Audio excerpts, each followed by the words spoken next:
morning and happy Thursday. For those of you that are new, welcome. And for those that are returning, welcome back to the Torque and Thrust Talk Show, episode number 18. April showers bring May ghosts. My name is Bill, and I've been an airline pilot for the past 7 years. I hold 5 FAA type ratings and currently fly the Boeing 737 for a major U.S. airline. My co-host is fellow co-founder of the Three Green Simulations Group, retired NYC EMT, and flight sim extraordinaire Tommy D of Level Flight Simulations. On this week's show, we are talking about large gaming updates, the new automatic airline refund bill, and General Motors re-returning to the EV market in Europe.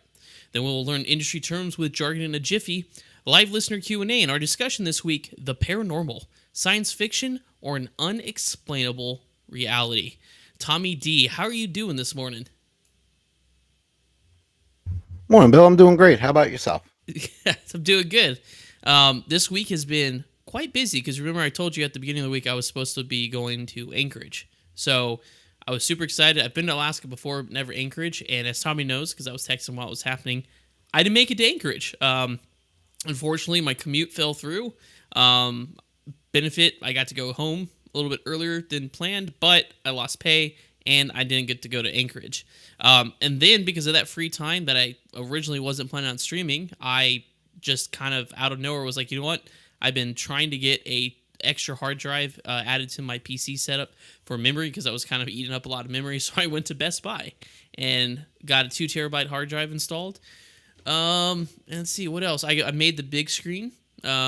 I was going to show you guys on here, but unfortunately, for some reason, TikTok on my computer's not working, so I can't really show that TikTok, but that's on my TikTok where I got to do some movie quotes and such as well. And then today, we're doing, obviously, our podcast, but then later today, I'm also going to be doing my American Truck Simulator stream on Twitch. So it's been a very, very busy week, if you ask me. It's been very productive, but very busy. How about yourself, Tommy? It has, and same thing with the busyness. Knocked Yeah, it's out just freshman year in school. We both got the affiliates. You got it a week before me on That's right. Yeah. I'm sorry. Twitch. I should have said that. Congratulations, Tommy. Thank you. And between streaming, running around, and just the general adulting, I think I was out of the house 6, 7 hours yesterday. We were running around. Yeah. Yeah. I would say you're pretty, it seemed like you were pretty busy yesterday, too. I mean, I was, too. I was running around taking care of stuff. And then today it is storming. So if something happens to the connection, it's my fault. So the power went out on my end. So that is my apologies. But up first this morning, Tommy is going to be leading us today in news. He's handling gaming and automotive today. So first up, Tommy D is going to be handling automotive news, talking about how GM returns to Europe. Thanks, Bill. Good morning, everyone. How's everybody doing? So, very interesting out of the Detroit Free Press. Now, they've been there in a while, but it's actually called GM Europe, and it is the General Motors basis. And they're starting to market electric vehicles in Europe. And interesting enough, uh, for those of you who know, I am in college and I'm taking business with a marketing class in it. Well, I was in the marketing class, and as it turns out, they're marketing the EV Cadillac. So this is definitely a move for them to go towards the luxury market in Europe. Um, Germany, Switzerland, the bigger companies with a higher median income is what the actual target market was for. I may have done some fair market research on that before the show. Um, the new experience center is what they're calling it. So, we're talking a vehicle that's 75,000 dollars base, and it's a Cadillac SUV. Now, the I had originally seen this article as a newscast on the BBC network last week, and I was like, very interesting that they go right for the Cadillac. They don't market any other GM products at this time, but they're hoping to start with the luxury. So, very, very interesting on how they're going to do that. They returned in May of 2022 because GM actually had pulled out of the European market for a time, citing Uh, they just weren't making any money. So I find that very, very interesting. Now they're there, and now they're going for the luxury market. Um, we're going to watch this a little bit. I want to see how Cadillac does in Europe. I know governments are interested in it as escort and vehicles for their diplomats, but we'll have to see where it goes from here. Me personally, I don't know if I would market the luxury vehicle right off the bat. I think I would go for more of a median income sedan. So, what do you think about that, Bill?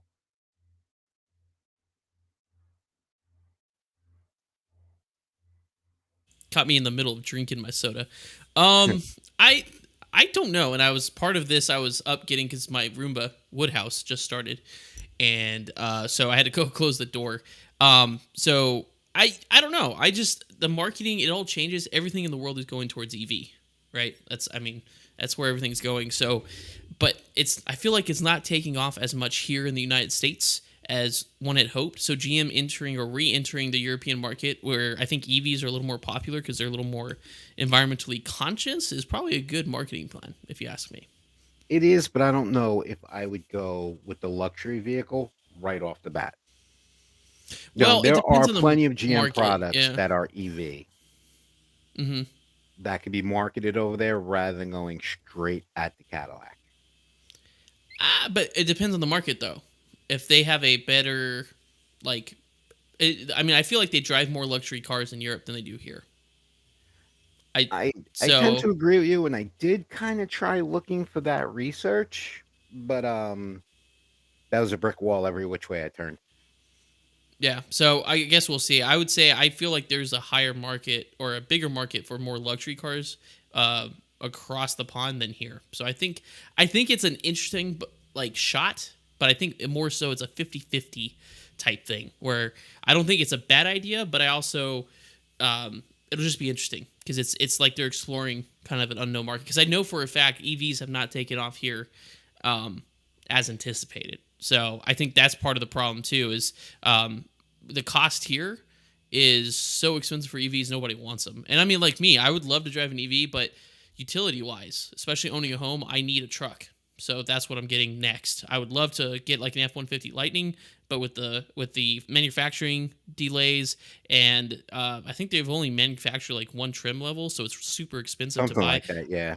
Yeah, I'm not gonna buy it, not yet. So that's the thing. I think Mm-mm. GM's doing good diversifying their customer base. Absolutely, It's gonna be interesting to see where this goes. I have a exactly. feeling this will wind up being governmental vehicles. Well, probably yeah. If they could get the secure a large enough contract, especially with as environmentally conscious as a lot of the governments are, like Scotland and Ireland and stuff like that, then yeah, I think government contracting would probably be a good steady cash flow for them. All right, well, Tommy, thanks for the automotive news. Up next, I'll be doing my one news bit today, which is going to be aviation news. As we normally start off, we do aviation history this week in aviation history, but I do have to correct myself. We do pride ourselves on this podcast about being accurate for certain stuff like that, and I misinterpreted the last week's aviation history. So last week we talked about Harriet Quimby, that she was the first American female pilot or woman pilot to cross the English Channel solo. I misinterpreted solo as like training solo. That was my bad. And I went on to talk about the probably reason why she went overseas, and I was wrong. So, correction. Harriet Quimby did in fact receive her pilot's license here in the United States. Her flight over the English Channel wasn't a training solo.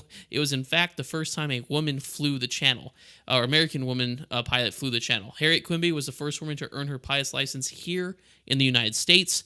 I did mention it was similar to Bessie Coleman, which is not entirely accurate because Bessie Coleman had to go overseas to get her license, not because she was a woman, but because she was black.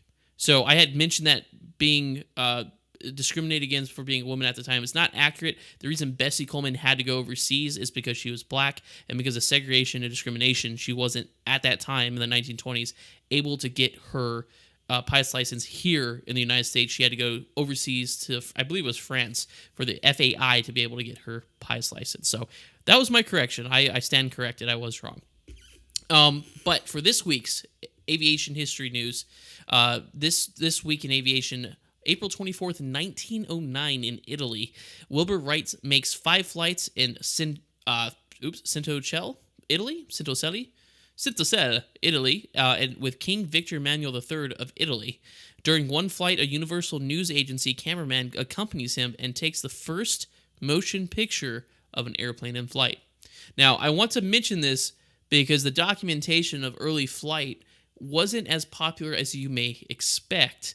Believe it or not, when the Wright brothers first flew back in 1903 and made the first manned flight on Kitty Hawk, on Kill Devil Hills in Kitty Hawk, North Carolina, and on December 17th, there was only 3 articles in the world that published that story. A lot of people thought it was a hoax. Even the United States, when the Wright brothers approached the United States government to patent their idea and to provide funding and research for it from the U.S. military, they were like, no thanks, just another hoax. And it was actually the British who approached the Wright brothers first because they saw the potential for military air power just from that moment in history. So we have a lot to attribute to the British, even though we're the first ones, Americans were the first ones to discover manned flight or powered flight per se. It was the British that realized the full potential. It took America almost 2 decades to really invest and realize that aviation was the future. So that was this week in aviation history. Now let's talk about this week, like currently this week as of Wednesday.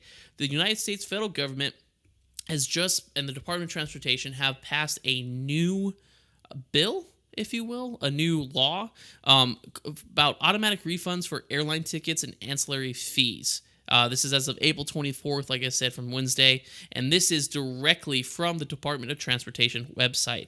So the new rule, I guess it's a law, makes it easy to get money back for canceled or significantly changed flights and significantly delayed checked bags and other additional service not provided by the airline.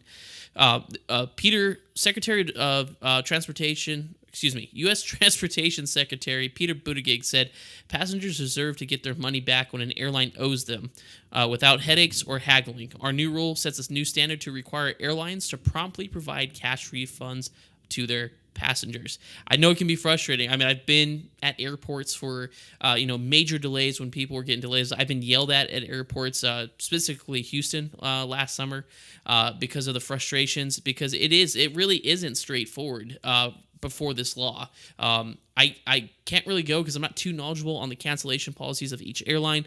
But it was basically travel vouchers or cash, but it wasn't always so easy to get the cash. The airlines like to hang on to the cash for the cash flow, and then have you still stay on the airline and use it as a travel credit or voucher elsewhere, is what it was previously. Now, under the new rule, passengers are entitled to a refund for a canceled or significantly changed flight.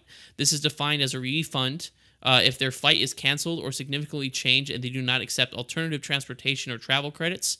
For the first time, the rule defines significant change. Significant change to a flight includes departure or arrival times that are more than 3 hours delayed domestically and 6 hours internationally. Departures or arrivals from a different airport, increases in the number of connections, or instances where passengers are downgraded to a lower class of service, or connections at different airports or flights on different planes that are less accessible or accommodating to a person with a disability.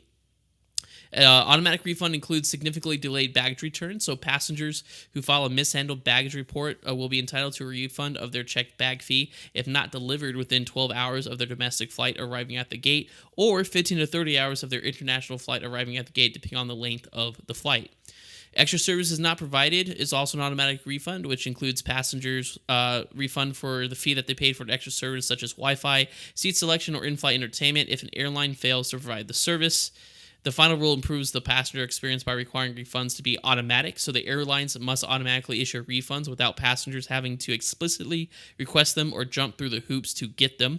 They have to be prompt. Airlines and ticket agents must issue refunds within 7 business days of refunds becoming due for credit card purchases and 20 calendar days for other payment methods. Let me just check something here real quick. One of my moderators was jumping in, saying my audio went out. My audio did not go out. I am showing... Yep. Tommy, you can still hear me, right? Oh yeah, loud and clear. Yeah. Lando, that is 100% you, my buddy. All right, sorry. Back to where I was. I was talking about the excuse me. Sorry. I was talking about uh the new bill. So, cash and original form of payment. So, airlines and ticket agents must provide refunds in cash or whatever original payment method an individual used to make the purchase, such as a credit card or airline miles. Airlines may not substitute vouchers, travel credits, or other forms of compensation unless the passenger affirmatively, so they want it, chooses to accept alternative compensation. Full amount. Airlines and ticket agents must provide full refunds of the ticket purchase price minus the value of any portion of transportation already used, and the refunds must include all government imposed taxes, fees, and airline imposed fees, regardless of whether the taxes or fees are refundable to the airlines. In addition, in instances where consumers are restricted by a government or advised by a medical professional not to travel to, from, or within the United States due to a serious communicable disease, the final rule requires that airlines must provide travel credits or vouchers, and consumers may be required to provide documentary evidence to support their request. But travel vouchers or credits provided by airlines must be transferable and valid for at least 5 years from the date of issuance. Um, Sorry, guys. Just give me. I'm going to pause here.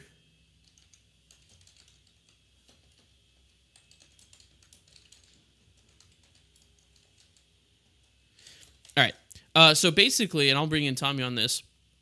So basically, before this was happening, the only thing that was really driving airlines to do like refunds and baggage, like refunding fees for baggage and stuff like that, is good like customer service. But there was really nothing government wise or law wise to prevent them from not providing refunds. So basically, what this is doing is backstopping the consumer side of airlines, which I can't honestly. Sorry, that was probably my.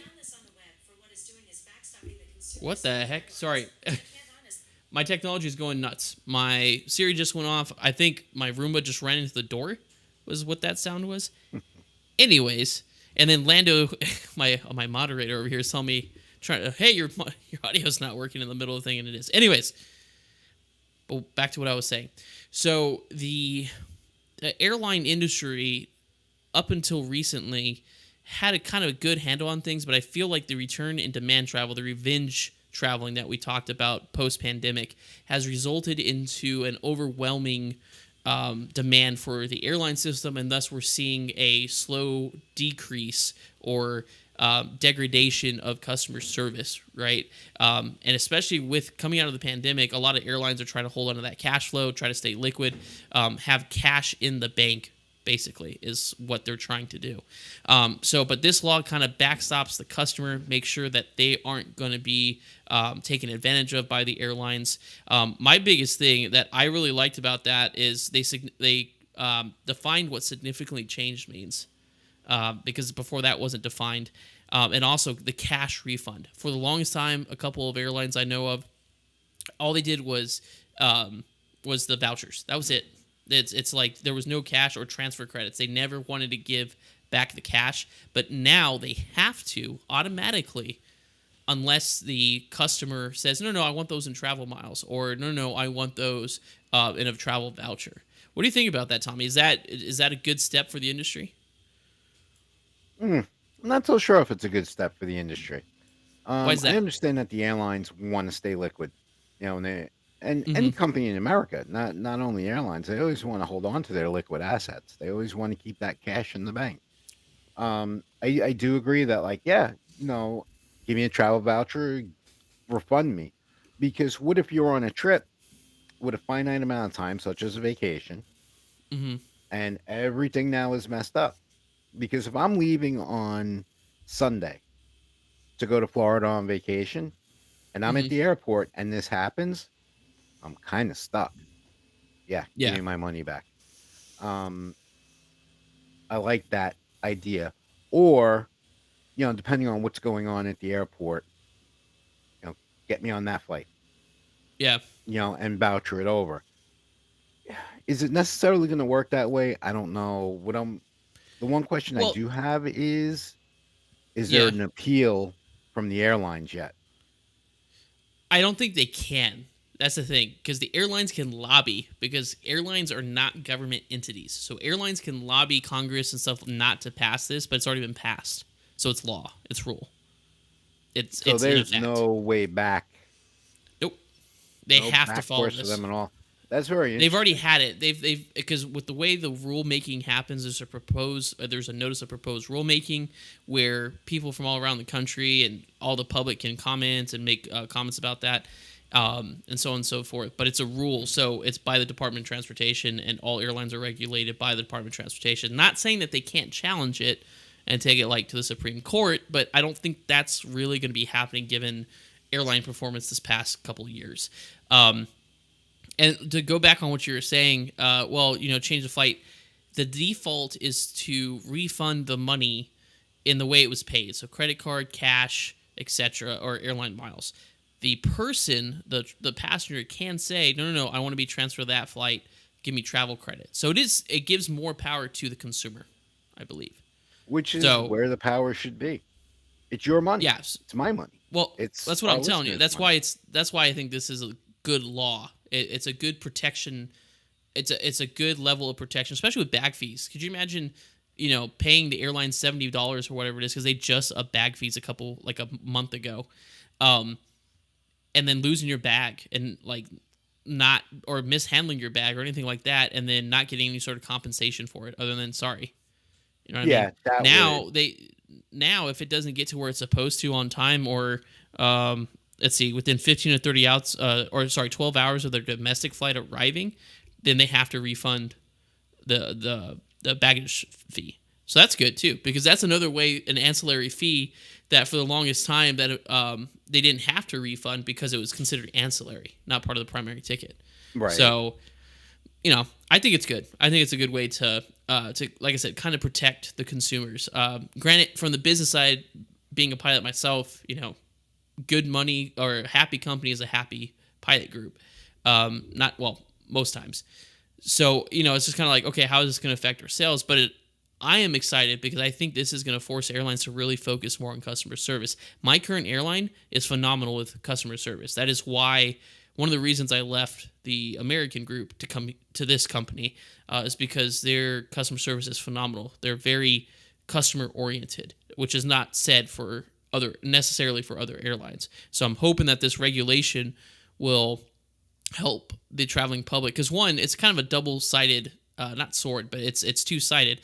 One, it's going to help with customer service, but if there's better customer service and it forces them to be better to their customers, then more people will want to fly, right?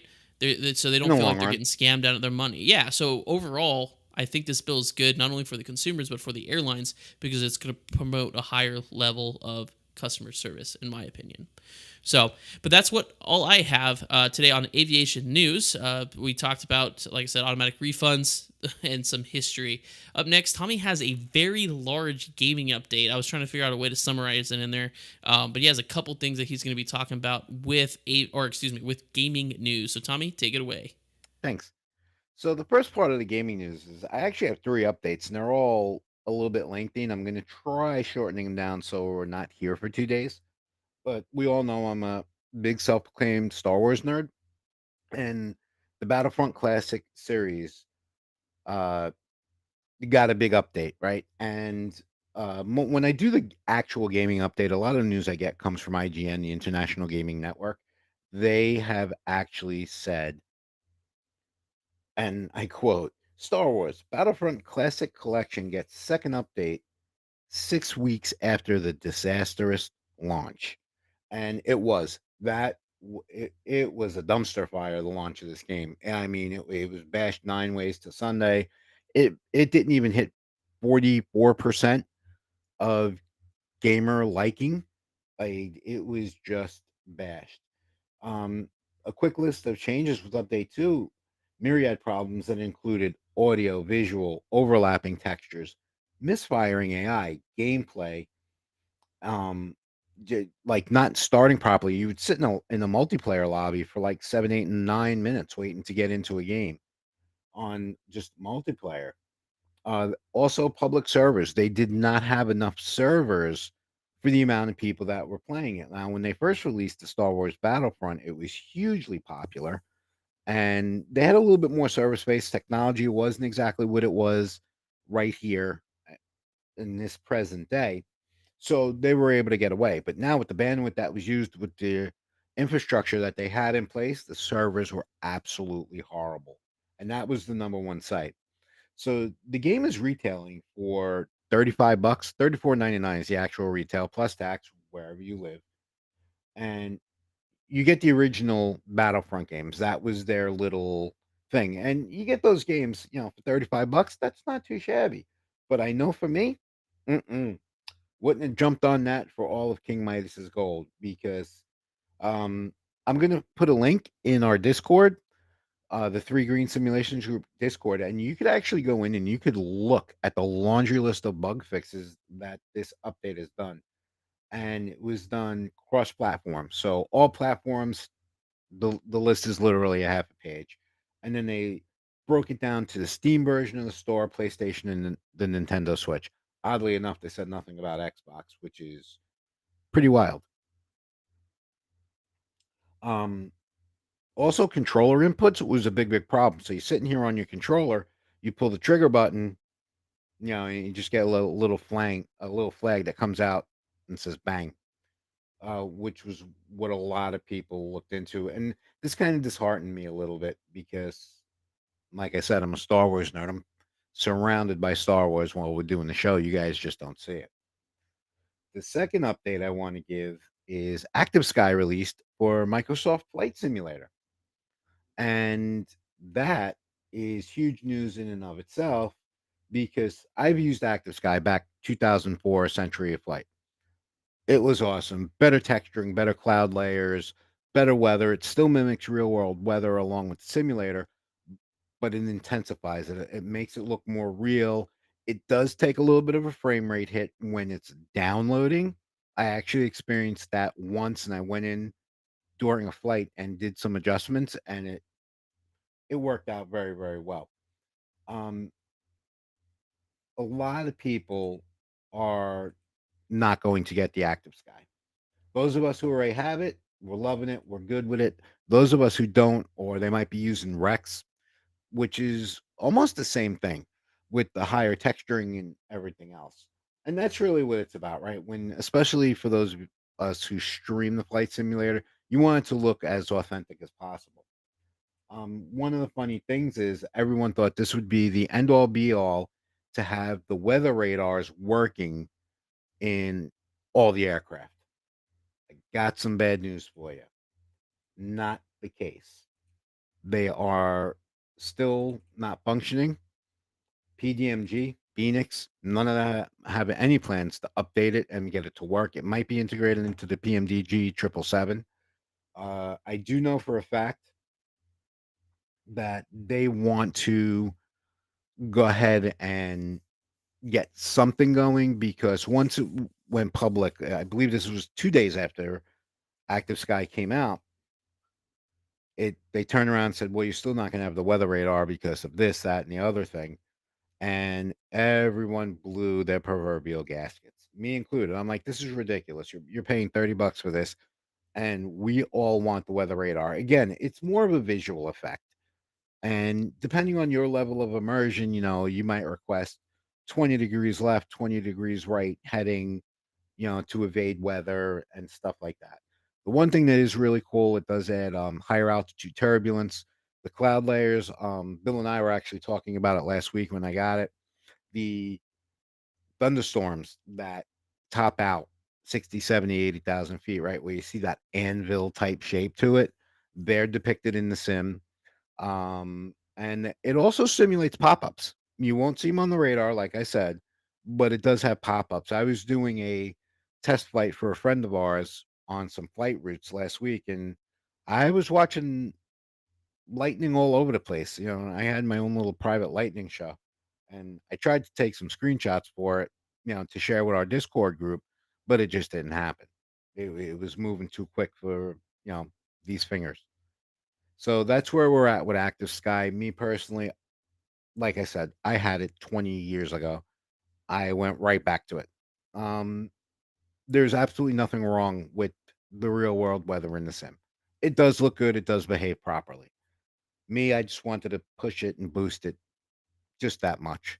So hopefully, a little bit later on down the line, we'll see some patch from some of these uh, developers, and those weather radars will start working. Last but not least, I'm actually going to talk about a product and answer a couple questions from our viewers that watch our streams as well as the talk show at one shot.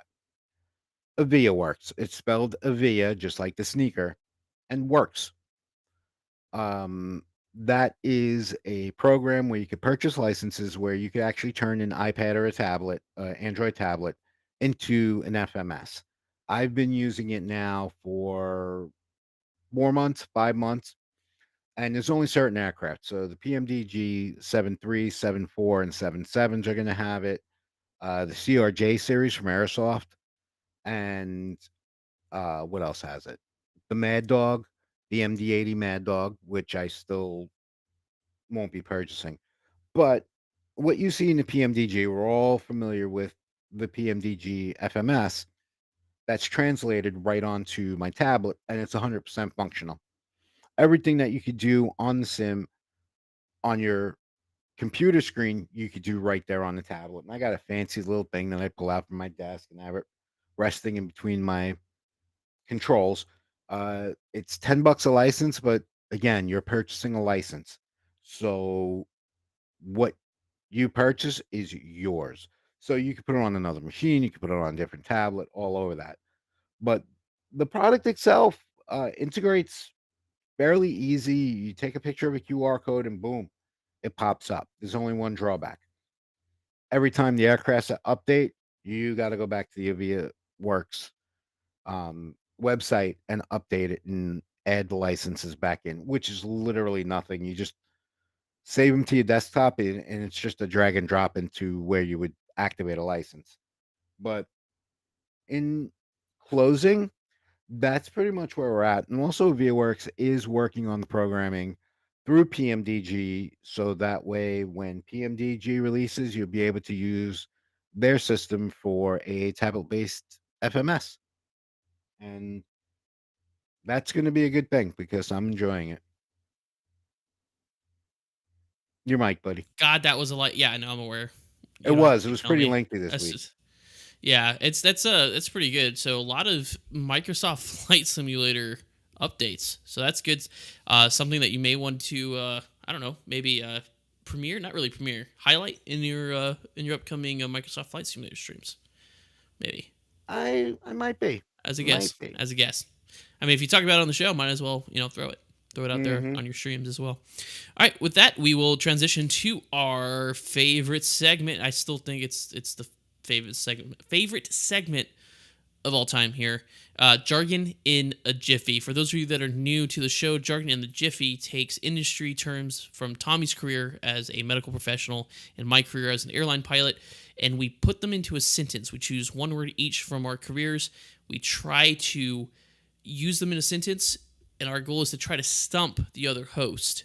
But their job is to try to guess the word. And ultimately, at the end of it, we're trying to learn something about each other's industries and also help you understand certain terms and jargon that may be a little intimidating in our industry. So, with that being said, Tommy is taking the lead on a lot of things today. So, to carry on that trend, Tommy will be starting us off with banana bag. Okay? The That's going to be banana interesting. bag, yeah. All right. So, So, take it away, Tommy, with your sentence. so my sentence is, this guy's just not looking right. He looks a little dehydrated. I think I'm going to throw a banana bag on him. I think we're going to Banana hang a bag, is that banana bag. an Ivy bag? Like a It drip? is. It's actually very specific. Is it? Yeah. A water bag? I don't know. That's what we call humans, right? Water So bags. you got the Um, IV. So you're like 84% there. so banana bag, is it like a potassium IV? Oh, no, we won't mess with potassium. Free I was hospitally, gonna we say do not that'd mess with probably potassium because that's kill very somebody. powerful. Yeah. Um, I don't know. I honestly don't know. So what you're saying is the banana part. It is an IV. It's a bag, Hmm. but it's what you're the banana parts. Is it what's in the bag? Is Yeah, what makes yeah, it? it's the coloring that makes it. It's actually kind of funny. Oh, Um, it's yellow fluid. yeah, believe it or not, it's Just give. thiamine, What is it? Say vitamin that slowly. B12, Oh, okay. B12. So and it's like a hydration pack. it is. And I am not singling out anyone. The most times I've seen banana bags, uh, pre-hospitally, have been on people who have been intoxicated. Oh, so just dehydrate. So that's what's in it is B12. Hmm. Because fun Yeah. fact, I um like I'm sorry, what were you gonna say? I was gonna have a little story, which makes No, sense. no. I Continue think. your story, please. So when I was in college, a friend of mine, we were down at his place in Florida, and we were outside cleaning his grandparents' car because they would let us stay with them, and we'd do chores around the house on the holidays if because I couldn't go home all the time, just because of the flights and were expensive and stuff from Florida. But we would go down there, and we spent one Thanksgiving all day outside polishing and waxing cars and cleaning the garage. And my friend, who didn't listen to me, wasn't drinking enough water. All he was having was like Lipton iced tea, high sugar content. Long story short, he was dehydrated. But at 3 a.m. in the morning, he's like banging on my door, right where I was sleeping. And I wake up, and he is like delirious. Like he's like, I can't keep water down. He's like, I feel terrible, and like I can't do it. And then he like takes off running to go throw up again. And like he's just collapsing. I'm like, dude, what the heck is going on? And I was like, we got to get you to the hospital, man. I don't know what's going on. And luckily, the hospital was like right across the street from the community that his grandparents lived in. They had really nice cars. That was the only downside. I was terrified to drive one of his grandpa's cars because they were really nice cars. But anyway, so we got in there, drove him there. We get there, and all this, all this like drama and stuff that he was dehydrated. So what did they Hmm. do? They slapped a couple $100 worth of the banana bag, on him, and he walks out going, "Oh, I feel great, Yeah, oh, yeah, dude." yeah. And it's And at 3 in the morning, absolutely terrifying. And all it was he was dehydrated.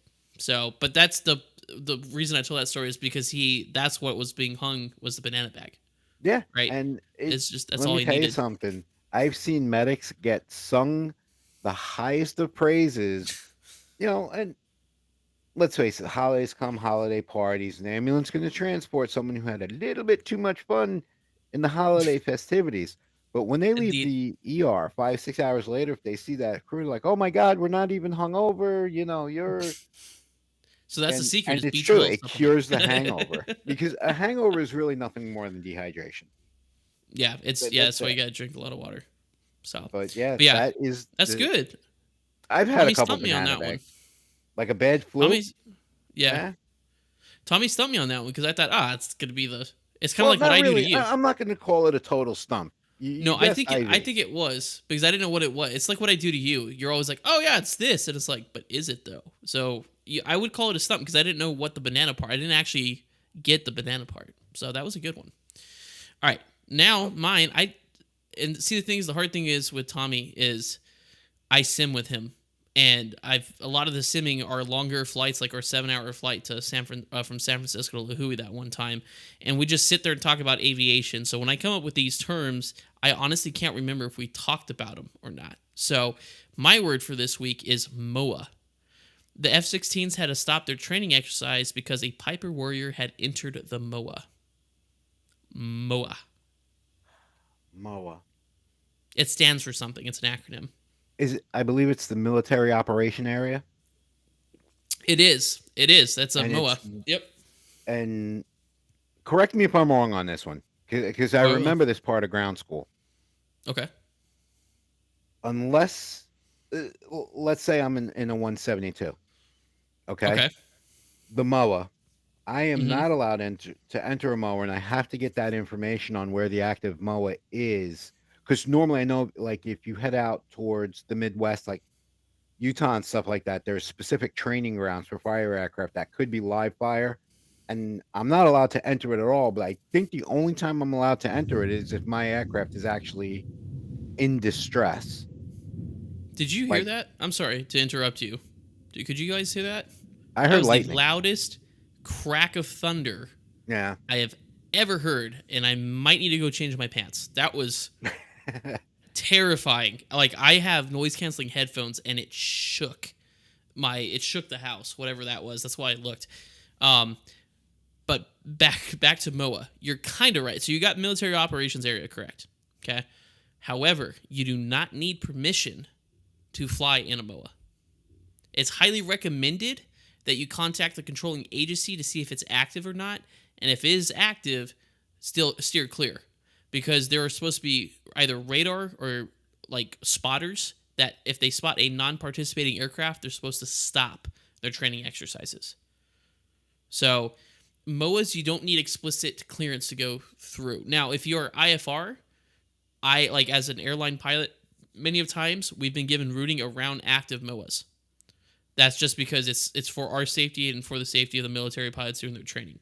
So you don't have to. So this is called special use airspace, and WARM PC, WARM PC is how we remember it. You got warning areas, you got alert areas, restricted areas, MOAs, prohibited areas, and controlled firing areas. So warning areas are generally off the coast, about 3 miles. That's where they do military exercises and stuff. Not restricted. You don't have to avoid them, but sometimes there could be like live firing and stuff going on. And if there is military drills as an airline pilot, sometimes in IFR, they will give you routing around it to stay clear of it. Same thing, they have spotters. If they spot a non-participating vehicle in that area, they have to stop.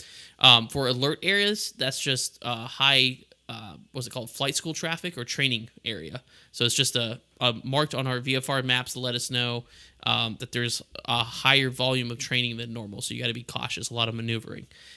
With restricted airspace, that's a little bit different. Restricted airspace you can get cleared into, but only by the controlling agency.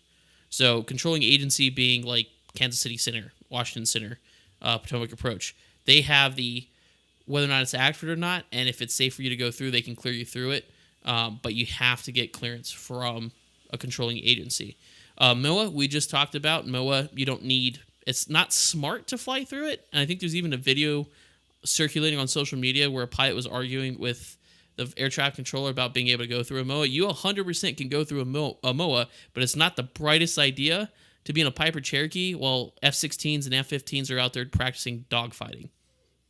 Right. Just saying, because they move, and a lot of sometimes their training routes, they allow them to go really fast on them so they can practice low level stuff as well. So it's dangerous to be in a MOA if it's active. So you don't need special permission, but you shouldn't go into it if it's active. And the way you check if it's active is by contacting the controlling agency. Prohibited area, it's very clear. Prohibited, you're not allowed into it at all. And C is controlled firing area. Those aren't denoted. We don't know where those are at all, or if they're active. Air traffic control might get a notice to air missions about it, but that involves live firing of shells and projectiles and stuff like that. And since we don't know about them as pilots, there is a radar spotter or a train spotter to spot non-participating vehicles or aircraft to stop whatever they're doing immediately to prevent harm to the aircraft or vehicle. Right, because we had when I was in Florida working in the comm center, we had Pine Castle bombing range in our county, and that was U.S. Navy, and which is probably a MOA. Yeah, but we would actually get alerted because I worked in the comm center at the time. We would actually get alerted by Jacksonville Center because the county I was in, we had helicopters through the sheriff's office up and about. So yeah, do notice. Hey, yeah. They're about to go active over at Pine Castle. You might not want to go over there. Yeah, and there's one in Central Florida that I used to fly around all the time. Merida? Not Merida. That's Central America. There's a MOA in the central part by River Ranch in Central Florida that was not a live fire, but I used to, when I used to go four-wheeling with the girl I was dating at the time, we used to stay right along the property where we were at was right along that area, and at night you could see flares going up. They were basically doing live training exercises with helicopters, troops, and stuff like that. Every once in a while, you get that little poof. Yep. So that's MOA, military operations area. So you got the acronym right, but it's just the permissions and stuff. Ironically, you don't, or surprisingly, I should say, you don't need permission to be in there. It's just not smart to be in there if they're hot. So yeah, that's the one that surprised me.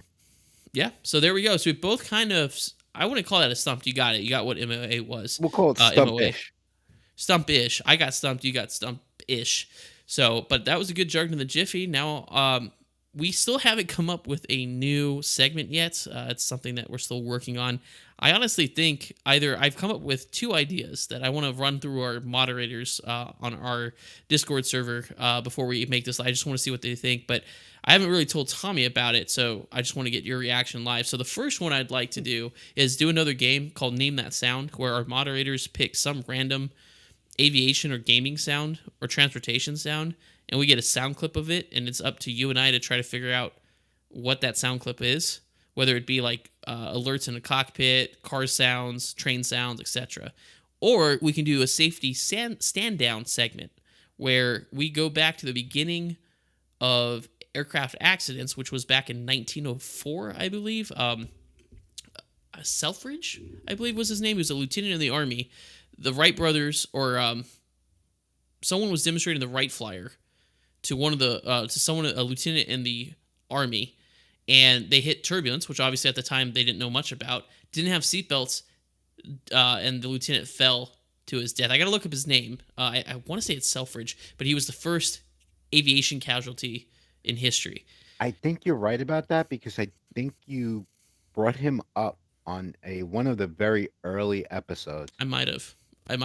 So I think those are our two options. We can either do a safety stand down segment, or we can do a Name That Sound. So viewers, listeners, if you guys are curious or have a suggestion, definitely join the Discord or leave a comment to tell us which one you'd like us to do. I like either or.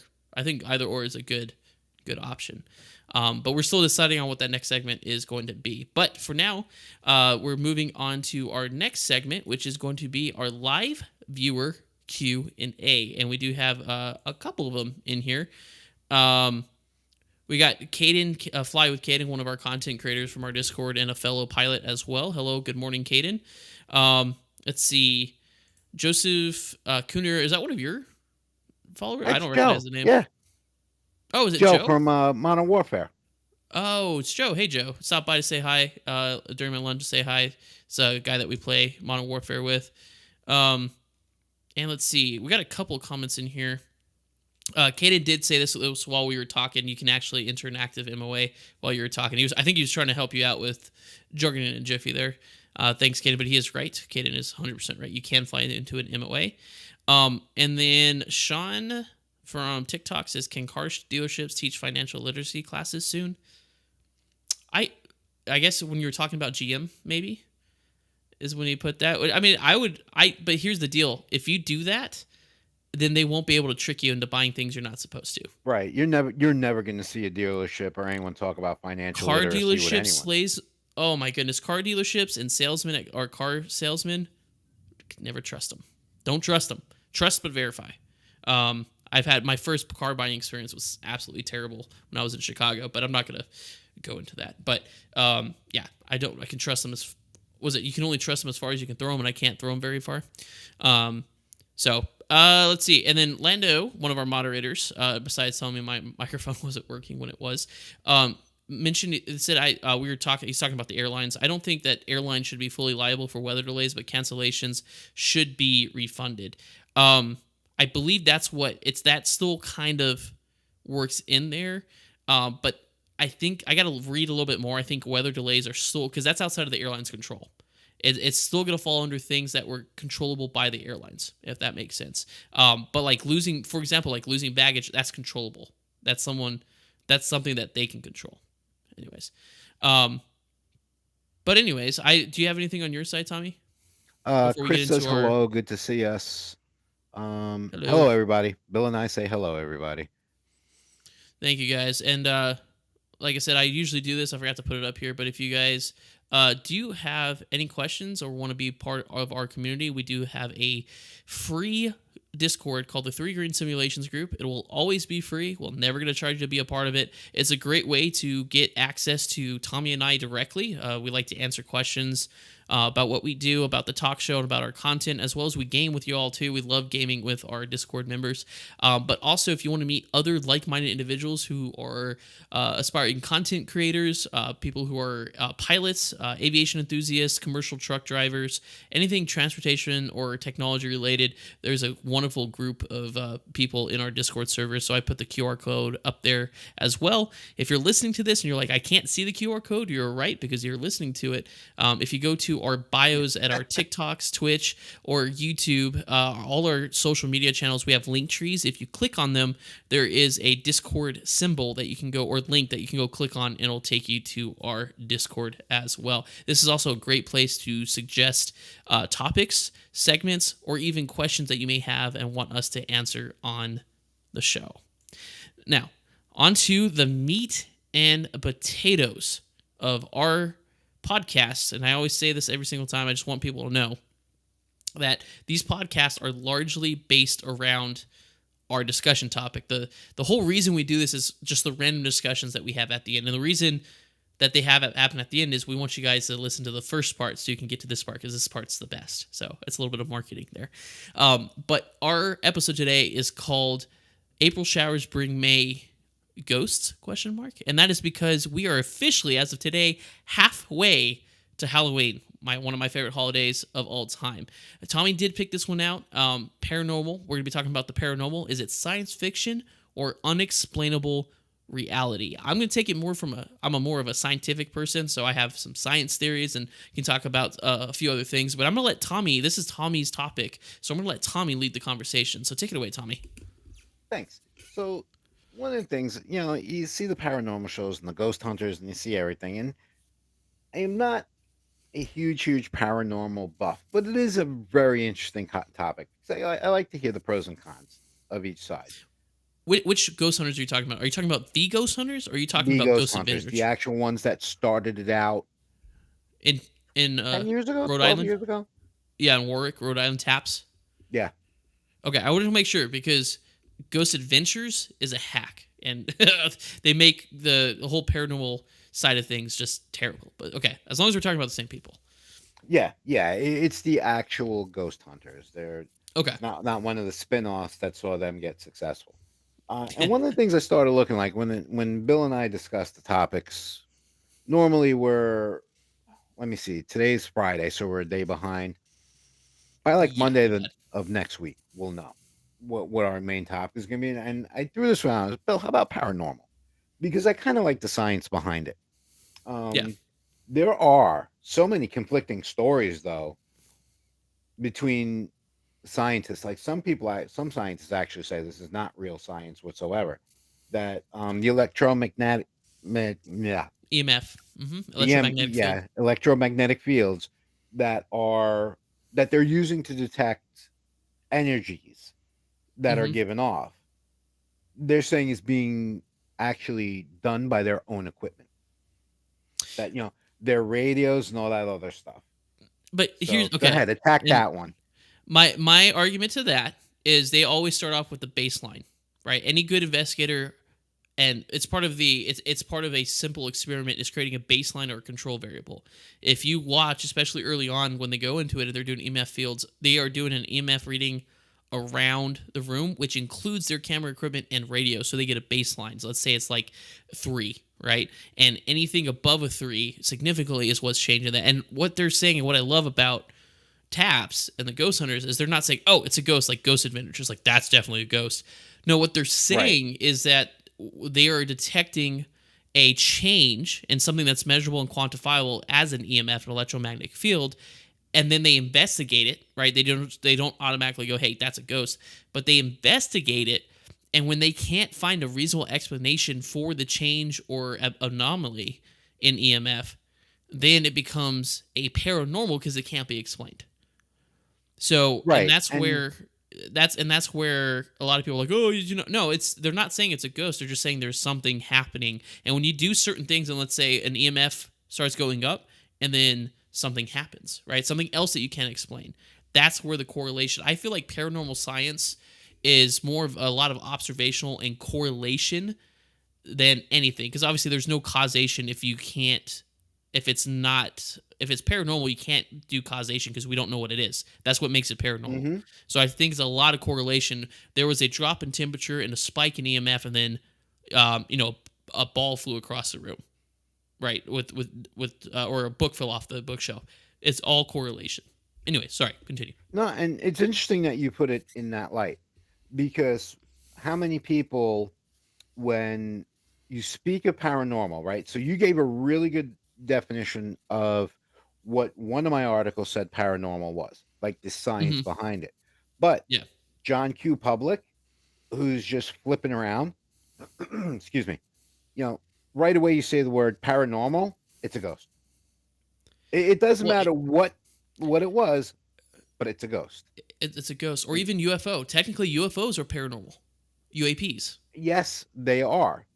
Yeah. They absolutely are. And um, it's kind of funny because then I started getting into the science behind it a little bit. And I'm not even Hmm. going to go over it because you already tackled like 7/8 of it, which I appreciate you, When bud. you when you're done, I got a couple theories that I want to Okay. talk about that are But, scientific. There's a scientific base behind them. But go ahead. and what interests me now is what a business this has become.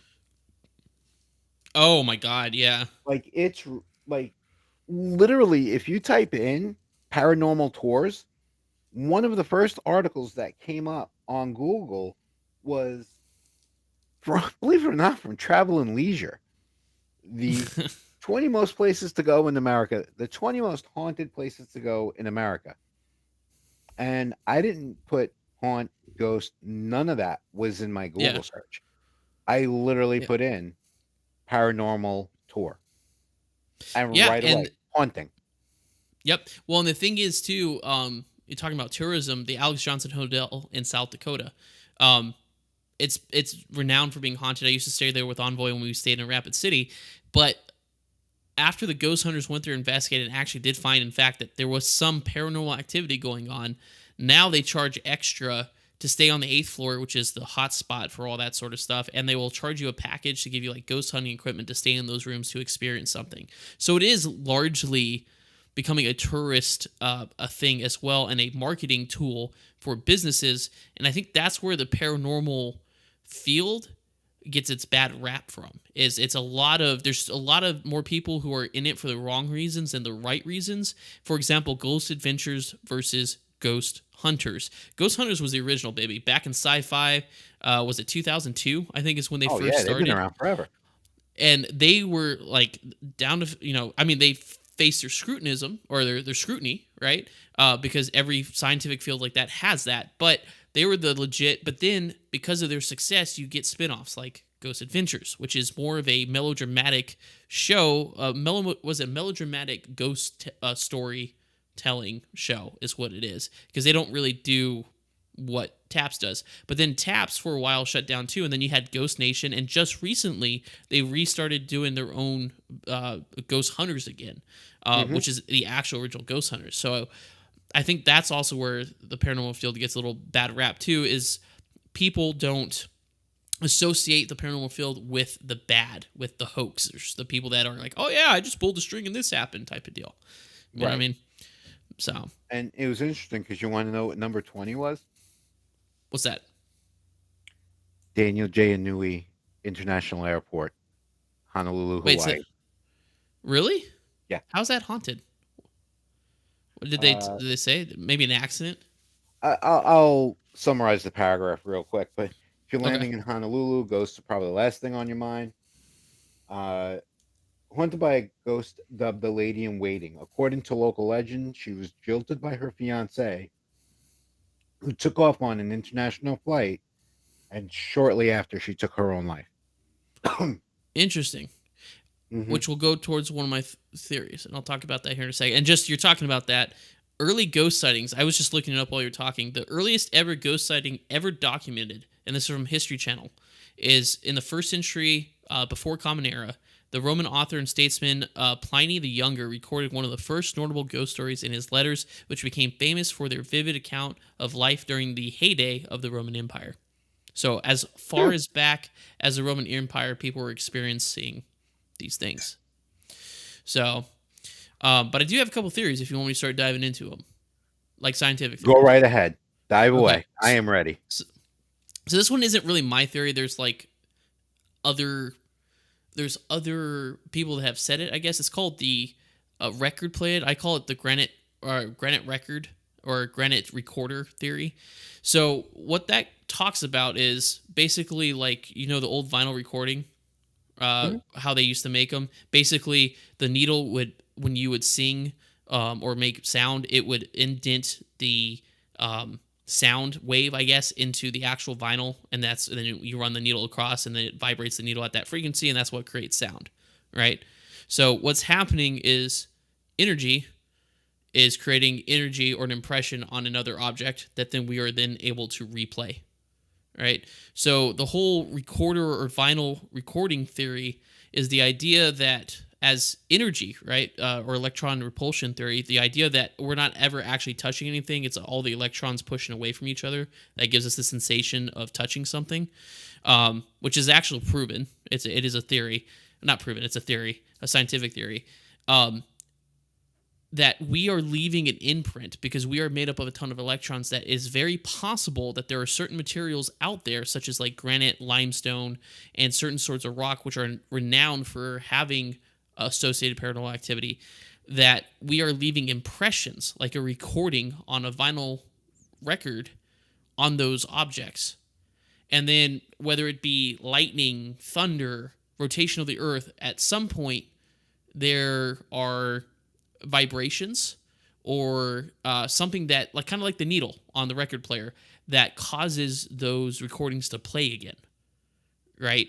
So what we're perceiving as paranormal, and this falls under more like residual type hauntings. There's two types: residual haunting and intelligent. Residual is a tape recorder.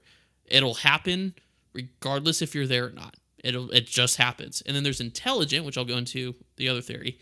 Intelligent, which is they interact with you or with the environment around them.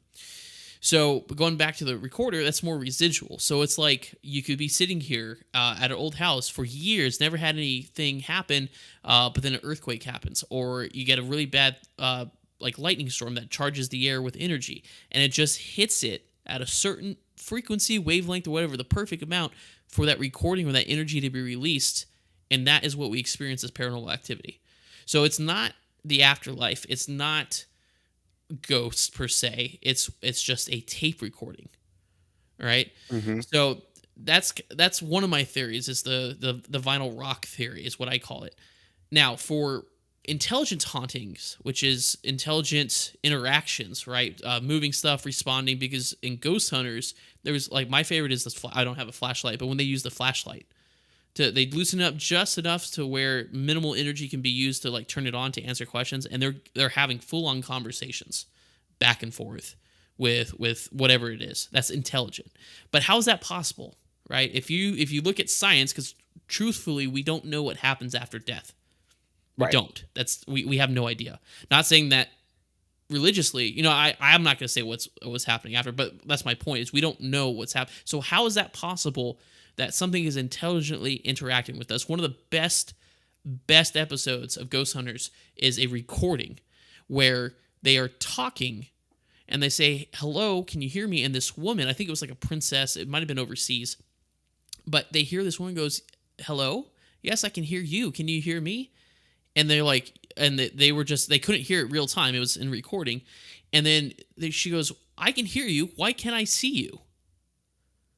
So without ever actually being in the same room as this person, she was hearing them but not seeing them. So theory about that. Are you familiar with the string theory? The I theory am that not. there are.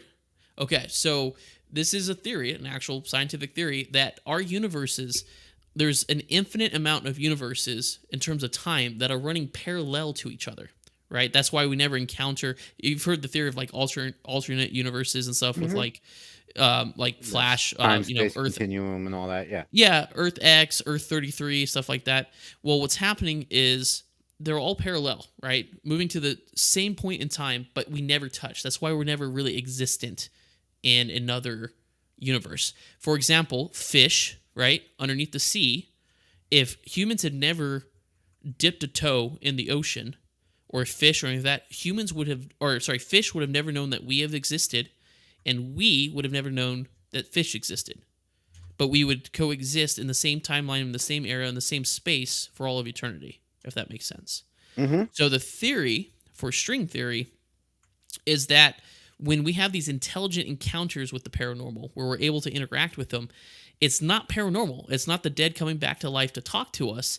It's a alternate universe coming closer, so close that we're almost in the same universe, but just not quite enough to say, because physics, you can't share the same space like that. That doesn't make sense. Right.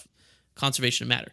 But you get so close that it's almost like the strings, or it's vibrating, so you get to interact with that other, I guess, universe momentarily. So, like the theory goes, there's in another universe, I may be a criminal, right? I may be the president of the United States. There's there's infinite me's in infinite different roles across the universe. So when we're interacting or hearing something to the other universe, per se, we're the ghost to them as they are the ghost to us. Mm-hmm. But as crazy as that sounds, the point that I'm trying to make is there is some science behind it. And like, for where I stand on the paranormal is not that it is life after death. It's there's some sort of scientific explanation to what we're experiencing. We just don't understand it. And so I'm leaning more on the unexplainable reality versus science fiction, just because there's something to it. It's hard to explain. And as Tommy knows, that one live stream, I've had experiences in the past, things that I cannot explain. When I was a kid, when my grandfather died, he was the first person in my life that's passed away.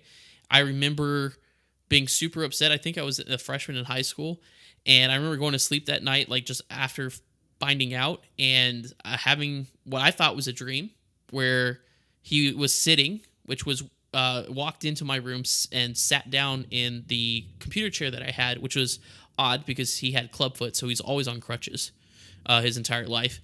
And turns around and talks to me about what's going on.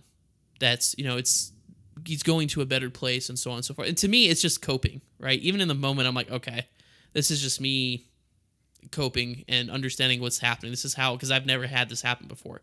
But what was weird, because I always tuck that chair in at night, because I stub my toe on it all the time, is when I woke up, that chair had spun around like it did in my dream or whatever it was. So that's when it started for me. That's when it was like, okay, that's a little weird.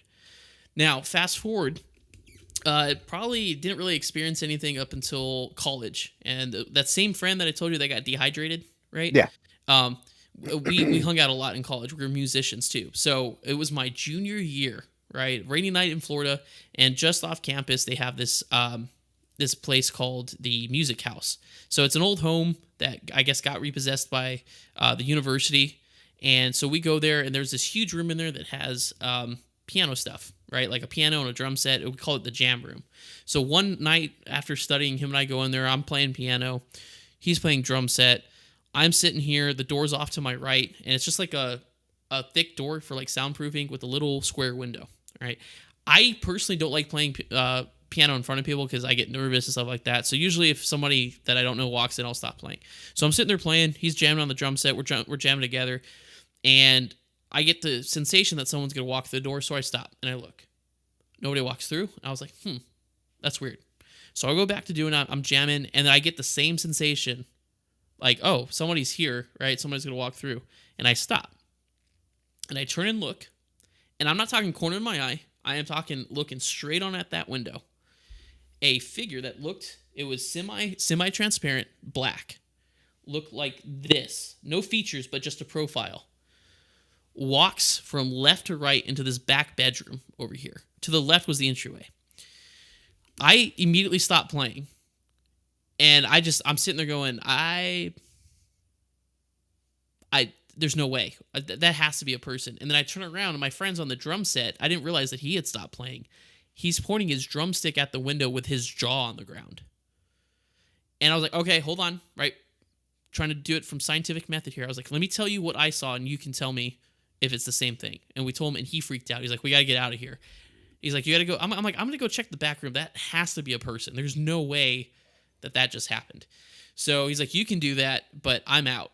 So he's like, I'll wait for you on the front porch. So I go to that back room. I check the closet. There's nobody there. I walk out, and the rule of thumb, you had to turn off all the lights, right? So everything was a switch. So I did the standard flip all the switches and run. Did not look behind me, right? We're walking away from the house, going back to our dorms, talking about what just happened, right? It's pouring rain. And he looks at me. He kind of looks over his shoulder at the house again. He goes, don't turn around. I said, what do you mean? And of course, what do? I turn around. Turn around. Yeah. And I turn around, and what I see is that back bedroom light that I had turned off was on. Everything was a light switch. It was turned on. And that was one of the last times I went to that house. And I was talking to a security guard I knew on campus, and he was telling me that a older gentleman had passed away in the home prior to the university repossessing it and turning it into the music home. Okay. So that's when I was like, okay, that's a little weird, right? And then I was dating a girl, and there's another theory called poltergeist. It's not the old school version of poltergeist where it's like a mischievous spirit. Poltergeist implies that for some reason people have the ability to create their own paranormal activity. So it's centered around a living person, not a spirit. I dated a girl in college who was probably somewhere around that, because I dated her for a little bit, saw a couple weird things in the apartment I was staying at the time. I was a flight instructor. And then obviously things didn't work out. So, but when we parted ways, all this stuff stopped. So I was like, once again, it's like, Now, fast forward, and this one's wild. I don't understand how this happened. So in 2020, we bought our new house, right, before we got this one. And so we're sitting there, and my wife and I, we broke out the tent. It was a little too cold to hang out outside, basically. And we set up our tent in our living room because we were just like, let's just camp with the dogs in the living room, right? Let's have a night. We'll make burgers on the oven, you know. And about 1 a.m, clear as day, from the back of our kitchen, we hear a man whistle. It goes like clear as day. I mean, my wife and I both sat straight up in our tent, and the dogs freaked out, and I was like, what was that? Now, granted, this is a new house, new subdivision. There shouldn't be anything, right? So, I texted my neighbor, really good friends with my neighbor. I texted him. I said, hey, were you, I know this is weird, but were you out with your dogs at like 1 a.m. whistling? Because that was that side of the house. He goes, dude, I was fast asleep. I had security cameras. If you're secure, nobody was around. There was no reason for that to happen. But then it didn't happen. We listened. I set up, a camera to kind of record sound if it heard it. So fast forward to a year later, almost to the date, I have my parents spending time with me because we're going on vacation, celebrating me getting moving on to my current job with my new airline.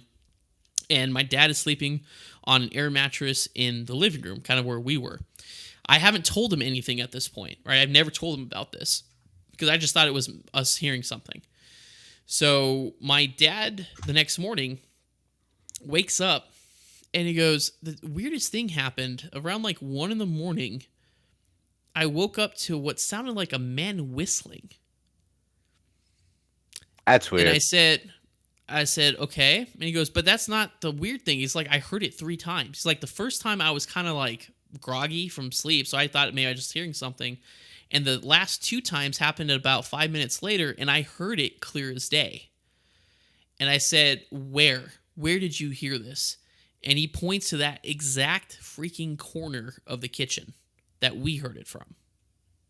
So my mind goes racing. Like, how is that possible that a newly built home in a new subdivision has activity, right?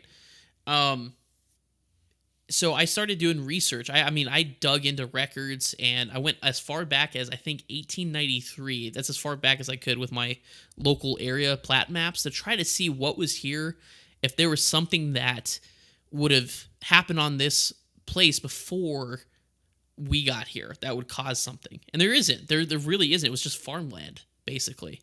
But what we do have, or what we did have underneath, was one of the largest caves where I live was underneath us. So you got running water, spring water, and I believe it was limestone or granite, which is supposedly supposed to be a conduit for paranormal activity.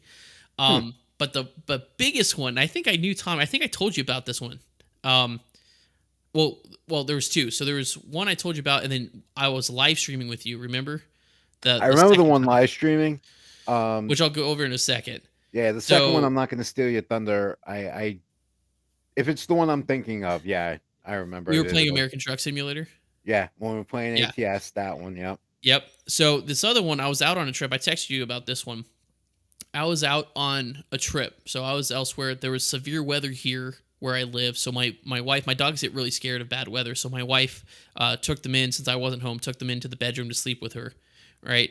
And we normally lock our bedroom door at night just for security reasons. Now, on top of our door, ironically, is those little keys that you can, those like little hook keys that you put in the door just in case you get locked out, because I've done it before. We usually set them on top so that way if we do get locked out, we just pop them into the hole and unlock the door. So, and it just sits right on top of on the door frame. My wife's so short that normally I have to grab it if anything happens. But the dogs were with her. She was in there. Severe thunderstorm. I get a picture the next day as I'm getting ready for work in the morning of that key sitting in the middle of the carpet, which the carpet is about 15 feet away from that door. And I said, "What's going on? Why is that in the middle of the floor?" And she said, "I woke up to this." I said, "Did that? What? How did that? What?" She said, "It somehow came off the door in the master hallway, came off the top of the door, landed on the carpet, and somehow moved 15 feet across carpet." This was before hardwoods, that we installed the hardwoods. 15 feet across a rug, and then jumped about an inch onto our area rug and stayed there. That's freaky. And I said, "Where were the dogs?" I was like, 100%, where are the dogs? And she's like, "They were with me." I said, "They didn't do that the night before?" She said, "No, I even reached out. I made sure that there was nothing on the floor. The first thing the dogs did when they came out is they ran and started sniffing that." That I can't explain with any science. I don't know how a little key like that drops to carpet and then moves 15 feet. That one I still don't understand. I really don't. Nah. Now, for lack of an earthquake. Yeah, it just doesn't make sense. And I said, "You're screwing with me, right?" And she goes, "No, I 100%." I checked the cameras because I have cameras in my house. Nothing was triggered during the time that it moved. But when there's motion, it triggers. So I could see when my wife went to bed and when she woke up. Nothing happened in between. So, and then it gets better. Same house. You and I are doing that live stream on American Truck Simulator. I am home by myself. It was kind of a stormy day. I'm sitting there driving along. I actually have video of it. I wish I could show it on here. It's on my phone. But I am sitting here playing along on an American Truck Simulator. And then out of the corner of my eye, initially, I see what's about 3 feet off the ground. It almost looks like a semi-see-through floating shadow kind of peek out into the hallway. And then remember, because I said, "What?" And I look. And it disappeared. Like it kind of pulled back behind the door frame over here. And I remember, I was like, "That's weird," because my first reaction was like, "Okay." So I go back to it, and then I look over there, and remember the second time I actually stopped the truck where it was in stream on American Truck Simulator because I saw it straight on. There was something peeking around the corner at me, which was weird because it was like 3 feet. It was about 3 feet, so I thought it was my dog. So I called my dog. Well, my dog comes running from, I can hear her, and her collar comes running. My black dog comes from the living room, and that thing just kind of pulls back. And I remember I get up, and I'm like, "There's no way." So I get up, and I look, and that door's closed. There's nowhere for whatever it was to go. And then it was shortly after I sit down, and I tell you, I'm like, "All right, well, something weird is happening." And then as soon as I sit down and look, it happens again. That thing literally comes around and peers at me around the thing. I said, "There's no way." And I get back up, remember? And then I go in there because I saw it.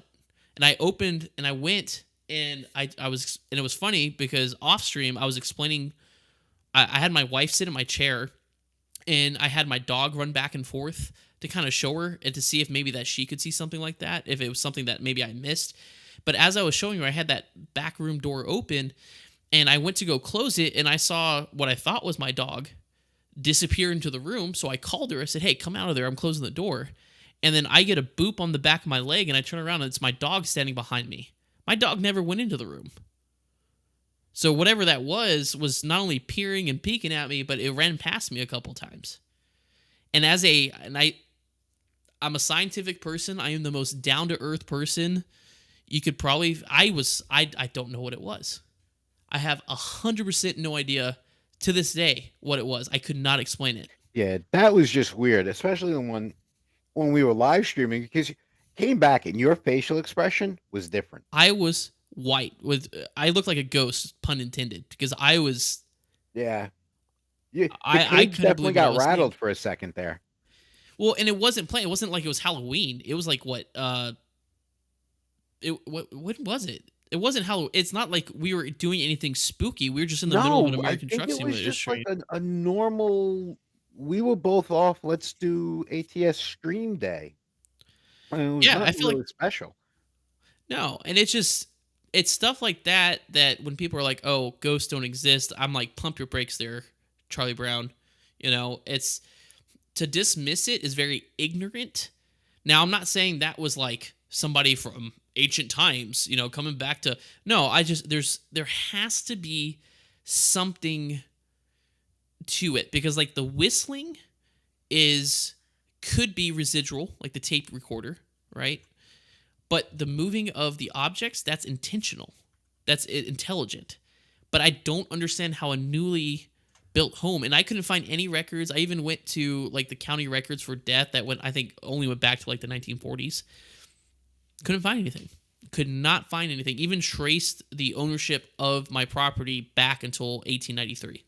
And I do believe I said to you when first found out about your new house, right? When right after the New Year's, like, dude, make sure before you buy the plot of land, make sure you ain't like, your house ain't going to be built on top of like an Indian burial site or some Yeah, weird stuff. yeah. Well, it's funny because it's I don't know if you ever heard the theory that ghosts can attach or paranormal entities can attach themselves to I've you. heard this theory, yes. So we affectionately called this paranormal activity. We called it John, is what we called it at the old house. So if we heard something weird, and we did, I mean, we actually kept a little log in our books. We had a little book because my goal was to try to see if there was a specific time and place or something that was happening, right? Observational science that would trigger these events, something that I could explain. And so we would call it John, is what we called it. And so right as we're about ready to leave, the house is empty. My wife comes out and just says to the empty house, "John, I have a box packed for you if you want to come along." And I looked at her and I'm like, what are you doing? I don't want that, you know? And so it's still, I haven't heard anything here yet. But it also took almost 2 years for John to show himself at the previous house. So did he come along? I have no idea. I have absolutely no freaking idea. But we're gonna revisit this discussion in a couple of years. yeah, Since and your I'll wife let you know. opened the door for him. I mean, I told her, and to be honest, at no point in time at the 4 years that we lived at that house did I ever feel threatened or scared. Largely because I'm more curious than anything. But as Tommy saw on that live, I have to find it where I I just know you looked got the at. video. It's I somewhere was, in the archives. yeah, it scared it didn't scare me. It was just unexpected. I did not Yeah, expect to see that. But anyways, that was my long-winded explanation of and my side of paranormal. So obviously I'm a quote-unquote believer, but I have more of a scientific, what I feel like a theory of what's going on. What about you, Tommy? Do you have a scientific theory, or are you a believer? all Sorry, right. believer is So a wrong word. the theory of someone attaching, or I was working. Oh, geez, this was the early '90s. I was in Brooklyn. I was working Brooklyn, East New York. We had an old timer in the station, And he was saying how it happened because along my career field, how many different ways did I see death, natural and unnat? And I remember him telling my partner and me that you need to carry sage in the truck because spirits can attach themselves to you while you're sitting there waiting for the police. Like, while you're safeguarding the crime scene or, Oh, I gotcha. yeah. And I'm looking at him like, bro, are those regular Marlboro or like, you got wacky tobacco? What's going, you all right over there? I mean, is this why you're on light duty? I mean, Yeah. and I never really thought about it. And, to me, it was it's just part of the job. Well, that's how Yeah. it got to be. The one time that I can explain it is when I moved back up to Pennsylvania. So we're talking 16 years ago, Mhm. 17 years ago. Um, my stepdaughter, who's the oldest, right, Mhm. has a very, very soft spot for animals.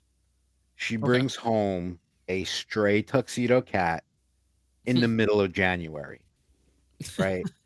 We already had a dog, but our dog was like whatever.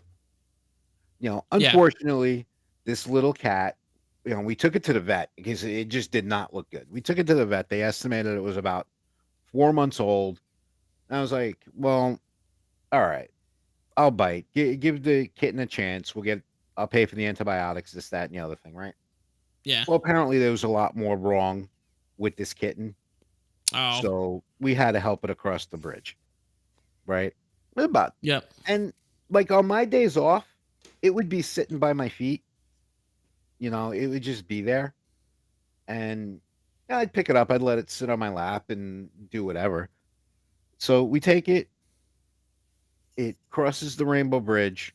So a couple months goes by, and I was sleeping on the couch, which is where I spent like the last 5 years of that marriage.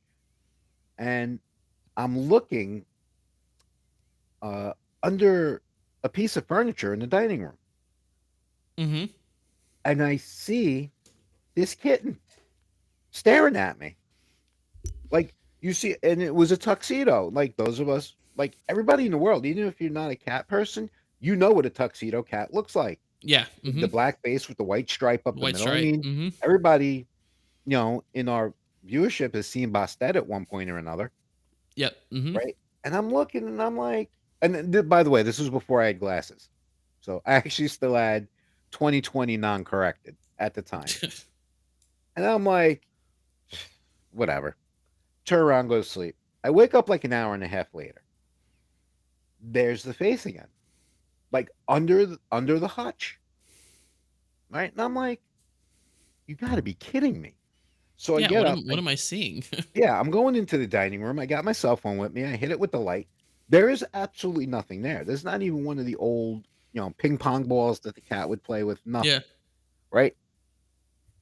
And then I smell the litter box because Brittany, the little litter box that kitten had Mhm. was with Febreze in it. Okay. And I'm like, this is stupid. I'm like, I ain't even dealing with this. I go back to bed. I wake up, make sure the kids get off to school, yada yada blah. My ex-wife comes down. Well, at the time she wasn't my ex-wife. And I looked at her, I was like, I got really something stupid to tell you. I was like, you're gonna think I'm really off my rocker this time. And she's like, what? I was like, so I was sleeping, I turn around and I seen Mooney, because that's what Brittany had named the Yeah. cat, Mooney. Mhm. Okay.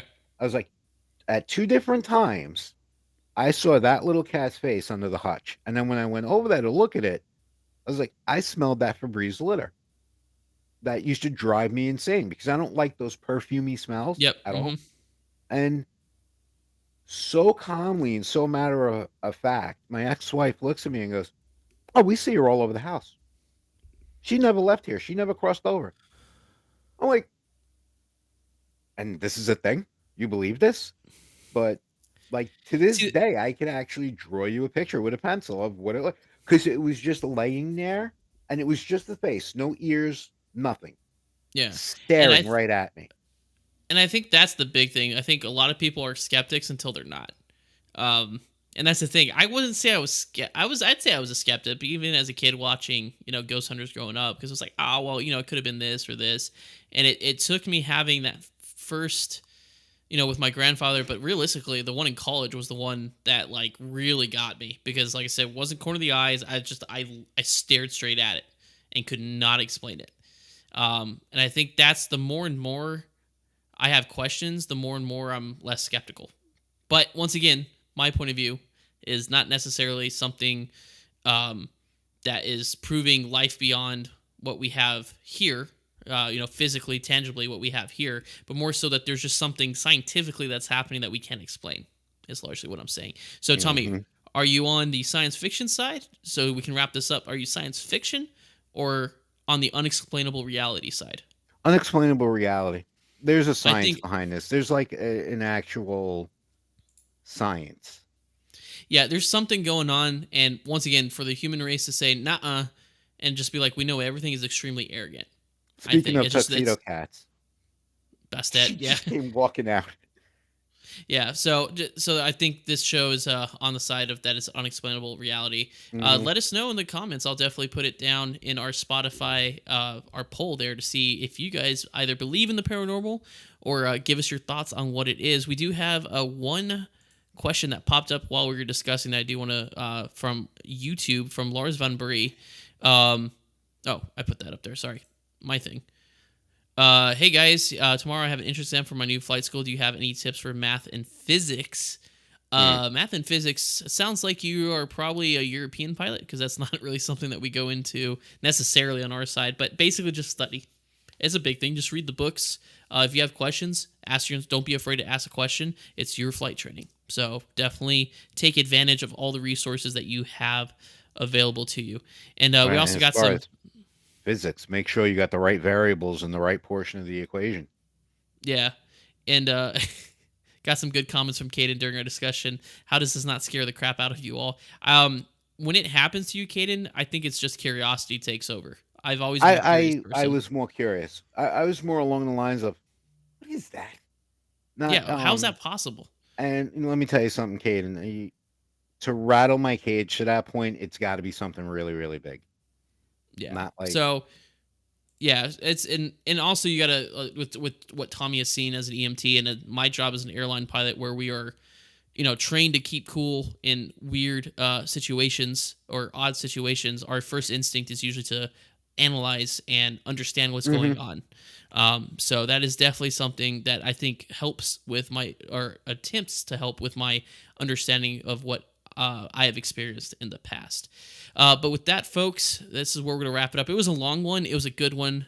Thanks, Tommy, for that topic. That topic was phenomenal. So it yeah, this definitely was a good helped time. us. It was a good time, especially in April approaching May. I was like, well, yeah, this would be a good time to talk about it. Well, So that and we're concludes halfway to, Halloween. Halloween. Yep, that's true. Well, Unexplainable. there you go, unexplainable reality. So that concludes episode number 18. April showers bring May ghosts. We thank you all for joining us this week, and if you enjoyed this week's show, please let us know by rating the show on the respective platform that you're listening on. So for Spotify users, at the top of the podcast page near the notification bell, hit the three dots and select rate show. For Apple Podcast users, scroll all the way to the bottom of the podcast page to give us your rating and review. And if you're watching with us today live on YouTube, Kick, Twitch, and Twitter, please do us a favor. You can go to either Spotify or Apple Podcasts and rate it there, like I just explained. That would largely help us out. Right now, we were ranked out at negative, or not negative, 58 last year, so we were one of the top 60 podcasts for aviation in the United, or actually in the world, according to Apple Podcasts, and we kind of tumbled down, so we're trying to get that rating back up. So if you do enjoy the talk show, definitely please leave us a rating there. If you want to stay up to date with the talk show and industry news, follow us on Twitter at Torque, the letter N, TS, Torque in Thrust TS. If you like to save the show for on-the-go entertainment and news, follow and turn on notifications for the talk show on Spotify, Apple Podcast, and iHeartRadio. Feel free to follow me and Tommy D on YouTube, Twitch, and TikTok at Captain Bill Official. And Tommy's is at Level Flight Simulations. Next live show will be Friday, May 3rd at 10 a.m. Central, 11 a.m. Eastern, excuse me. And on behalf of the Torque and Thrust Talk Show, I am Bill. I am Tommy.